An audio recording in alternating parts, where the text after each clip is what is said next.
नमस्कार जय Jagannath myself doctor Smita आपण मानक स्वागत करुछि पुनी को न्यू वीडियो रे। तो आज आमर टॉपिक ऑफ डिस्कशन होछि सेल्फ लव।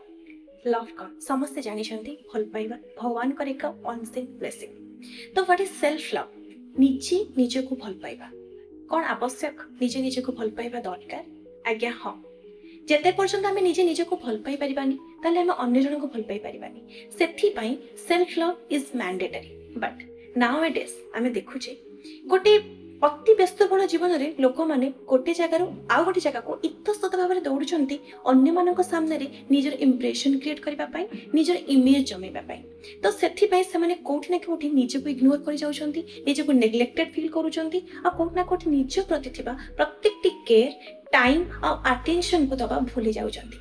एंड सेठी होची नेग्लेक्शन ऑफ सेल्फ लव।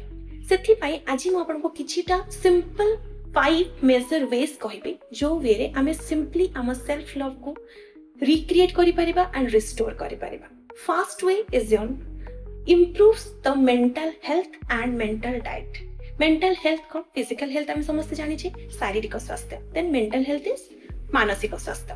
तो मानसिक स्वास्थ्य को भल रखा मेंटल डाएट दरकार। जेमिति आमर निजर हेल्थ को भल रखा न्यूट्रिशियस फूड हेगला, योगा हेगला, एक्सरसाइज हेगला, जिम हेगला निहाती दरकार। सेमिति निजर मानसिक स्वास्थ्य को भल रखा संतुलित परिमाण में रखा आमको सेमिति गोटे बैलेंस्ड मेंटल डाएट दरकार। कौन मेंटल डाएट? गोटे भल कंपनी, गोटे भल गैदरिंग, गोटे भल एनवायरनमेंट दरकार। निजर फिटनेस को आमे माने जेमती रिस्टोर करबा पई जंक फूड तो दूरे रहउछु, सेमिति निजर मेंटल फिटनेस पई, निजर मेंटल पीस को कायम रखिबा पई आमको किछटा जंक न्यूज, जंक गसिप और जंक मीडिया टू निजको दूर को रखिबा पड़े, जहा द्वारा कि आमर मेंटल पीस रिस्टोर हुए, आमर थॉट प्रोसेस, आमर मेंटल एबिलिटी, कैपेबिलिटी प्लस आमर माइंडसेट गोटे हेल्दी कंडीशन में रहे। जो हेल्दी माइंडसेट आमको अल्टीमेटली नहीं जाए गोटे हैप्पी माइंडसेट आड़। सेकेंड वन गोटे next step, second step is your just create and set your own boundaries and never ashamed of that. निजर गोटे ओन बाउंड्री आमे क्रिएट करिबा, जो बाउंड्री की आमो हिसाब रे थिबो, आमो प्रिंसिपल हिसाब रे थिबो, आमो निज थॉट प्रोसेस हिसाब रे थिबो और ताकू क्रिएट करी आमे केबे भी निजको लज्जित मने करबानी। काहे कि आज्ञा समस्ते निज निज ढंग रे टिक्के सेपरेट, टिक्के अलगा, टिक्के भिन्न, because everybody is different in their own beautiful veg. समस्ते सुंदर बट समस्त किसी थॉट प्रोसेस रही, निजर इंडिविजुअलिटी रही, निजर पर्सनालिटी रही, से सब को सम्मान करबा निहाती दरकार। बट किछिटा ग्रुप्स हे पारे, किछिटा इंडिविजुअल्स, किछिटा पर्सन्स, किछिटा रिलेशनशिप्स, किछिटा पर्सनल दायरा, किछिटा प्रोफेशनल दायरा हमको बाध्य करे आम पर्सनल स्पेस और पर्सनल माइंडसेट को हैम्पर करबा पई। तो कौन करबा हमें से बाउंड्रीज को लिमिटेड कर दबा, जोटा कि हम मेंटल पीस कायम रखिबो, बजाई रखिबो और आमको आमे ही रहिबा पई हेल्प करिवो। तो सेथि पई कोन करा जिवो? फर्स्ट थिंग्स आपण नो कहबा सिखबा निहाती दरकार। लर्न नो, से नो केमिति आमे अन्य मानकु भलो भाबरे ना कहबा निहाती दरकार, जोटा कि आम प्रिंसिपल रे अगेंस्ट रे जाउची एवं जो जगह रे कि आमे निजर ओपिनियन साब्यस्त करि पारुनी आ आम डिसीजन को सम्मान दिया जाई पारुनी, सेही हिसाब रे आमे निजर बाउंड्रीज प्रिपेयर करबा निहाती दरकार। तो नंबर 3 थर्ड वे कौन से? फर्स्ट जिनस होची पास्ट को आमे पछरे रखिबा, leave your past behind. Because आमे समस्त जानि छे पास्ट इज डेड, तो प्रेजेंट ऊपर फोकस करिबा आ गोटे बहुत भलो बेटर फ्यूचर को आमे बनेबा बा प्रिपेयर करिबा।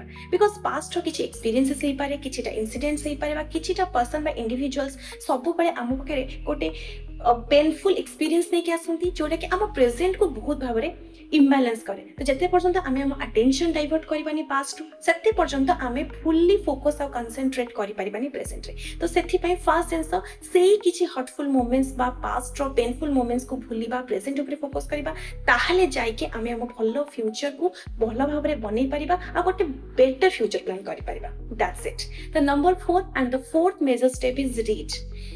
आमे समस्त जानिछु बुक गोटे बहुत loyal friend. Book is a friend as loyal as nobody else. जे केही हमको साथ देबेनी सेठी बही हमको साथ दिए भलो कहिबा पई, भलो सिखिबा पई, केवल नॉलेज बढ़ाए ता माने सेटा नुहे, ता सहित निज थॉट प्रोसेस और माइंडसेट को मते चेंज करे, पॉजिटिविटी आने और ऑप्टिमिज्म क्रिएट करे। जने पर्सन, जने ऑथर ता भीतर निजर 10 इयर्स, 20 इयर्स, 50 इयर्स एक्सपीरियंस को ବହୁତ ପୁଙ୍ଖାନୁପୁଙ୍ଖ ଭାବରେ ଲେଖି ଦେଇଥାନ୍ତି ସେଇ ବୁକ୍ରେ, ଯାହାଦ୍ୱାରା କି ଆମେ ସେଟା ପଢ଼ିଲା ପରେ ହୁଏତ 10 ମିନିଟ୍ସରେ ହଉ ବା 15 ମିନିଟ୍ସ ଭିତରେ ହିଁ ବହୁତ ସାରା ଏକ୍ସପିରିଏନ୍ସ ଗେନ୍ କରିଥାଉ। ଆଉ ବହି ଆମକୁ କ'ଣ କରିବାକୁ ସାହାଯ୍ୟ କରେ, ବହୁତ ନେଗେଟିଭିଟିକୁ ଯିବା ପାଇଁ, ପେସିମିଷ୍ଟିକରୁ ଅପ୍ଟିମିଷ୍ଟିକ ହେବା ପାଇଁ ବହୁତ ସାରା skill with knowledge, with potential, with capability build up କରିବାରେ ହେଲ୍ପ କରେ। ତ ବହି ଆମର ଗୋଟେ ବହୁତ ଭଲ ସାଙ୍ଗ, ଯିଏକି ଆମର ଦେଖିବାର ନଜରିଆ ହିଁ ନୁହେଁ, ତା ସହିତ ପଜିଟିଭ ରହିବାର ଗୋଟେ ଭଲ ସନ୍ତୁଳିତ ମାନସିକତା ଦେବାରେ ବହୁତ ଭାବରେ ପରିମାଣରେ ହେଲ୍ପଫୁଲ୍ ହେଇଥାଏ। And last step, the number 5 step is talk to your self once in a day. ନିଶ୍ଚିତ ଭାବରେ ଆମେ ସମସ୍ତେ ନିଜ ସହିତ ନିଜେ ଥରେ କଥା ହେବା ଆବଶ୍ୟକ, କିନ୍ତୁ ଆଜିକାଲି ଦୁନିଆରେ ସମସ୍ତେ ଅନ୍ୟମାନଙ୍କ ମନ୍ତବ୍ୟ, ଅନ୍ୟମାନଙ୍କ ସଜେସନ୍, ଅନ୍ୟମାନଙ୍କ ମତାମତ ଉପରେ ହିଁ ନିର୍ଭରଶୀଳ, ଡିପେଣ୍ଡେଣ୍ଟ। ସେମାନେ ଭାବନ୍ତିନି ଯେ ଆମେ ନିଜେ ନିଜକୁ କିଛି ଶିଖେଇ ପାରିବା, କୋଉଟା ଠିକ୍ କୋଉଟା ଭୁଲ ତାର ସଠିକ୍ ଓପିନିଅନ୍ ଦେଇପାରିବା। ସେଥିପାଇଁ ନିଜକୁ କୋଉଠି ନା କୋଉଠି ସେମାନେ ଓଭର ରେଟେଡ୍ ଫିଲ୍ କରନ୍ତି, ଅଣ୍ଡର ଏଷ୍ଟିମେଟ୍ କରନ୍ତି, ଲେଟ୍ ବ୍ୟାକ୍ କରନ୍ତି ଆଉ ଅନ୍ୟମାନଙ୍କ ଉପରେ ଡିପେଣ୍ଡ କରନ୍ତି। ବଟ୍ ସେଇଟାକୁ କରିବାର ନାହିଁ। You have to just avoid that thing ଏବଂ ଫୋକସ୍ କରିବାର ଅଛି କୋଉଠି, ନିଜ ଉପରେ, ନିଜ ସହିତ ଥରେ କଥା ହେବାର ଅଛି। What is right, wrong for you, and that should be focused. ସେଇ ଜିନିଷକୁ ଆମେ ଫୋକସ୍ କରିବା ଦରକାର। So last but not the least, I will end this video on a beautiful quote, that is, talk yourself once in a day, otherwise you will definitely miss a wonderful person in the world. Thank you.